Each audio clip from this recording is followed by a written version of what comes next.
Filwaqt li ringrazzja lil kull min tasemu fil-Kungress tal-Partit Laburista, Joseph Muscat fisser dan il-Kungress bħala proċess responsabbli.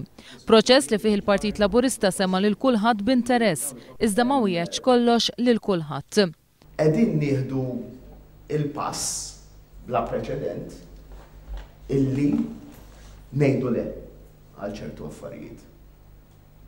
U nagħmluha din b'responsabilità kbira għax nemnu fi stil totalment ġdid ta' politika u rridu waslu il-messaġġ ċar lill-poplu Malti u Awċi illi dak illi sa jkun qiegħed impoġġi mniżżel iswed fuq l-abjad fuq ir-roadmap tagħna li nippreżentaw bħala manifest elettorali se jkun qiegħed jitwettaq kollu. Il-poplu Malti u Awċi ħireġ minn esperjenza qarsa fejn qabel l-aħħar elezzjoni ġenerali Gonzi PN wieħed ħafna affarijiet li ma wettax, fosthom tnaqqis fl-income tax sa mill-ewwel budget, riforma tal-meba u l-eliminazzjoni tal-waiting lists.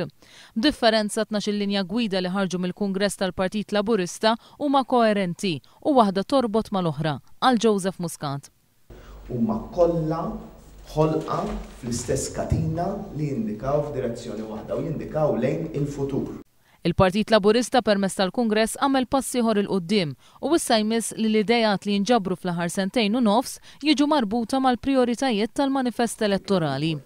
Nafu, u diġà qednieh, illi gvern ġdid jekk ingħata l-fiduċja ħajkun qed jired sitwazzjoni fost oħrajn fejn il-finanzi tal-gvern ħankun ġentili mhumiex f'xi stat feliċi. Dak li ħankun qed nipproponu mhux ħajżid mal-problemi li hemm, imma ħajkun parti mis-soluzzjoni. Naħseb aħna qegħdin f'pożizzjoni bla preċedent bħala Partit Laburista bħala moviment illi għandna kredibilità li nistgħu nofru soluzzjoni għax is-soluzzjoni ma tistax tiġi minn min ħoloq il-problema.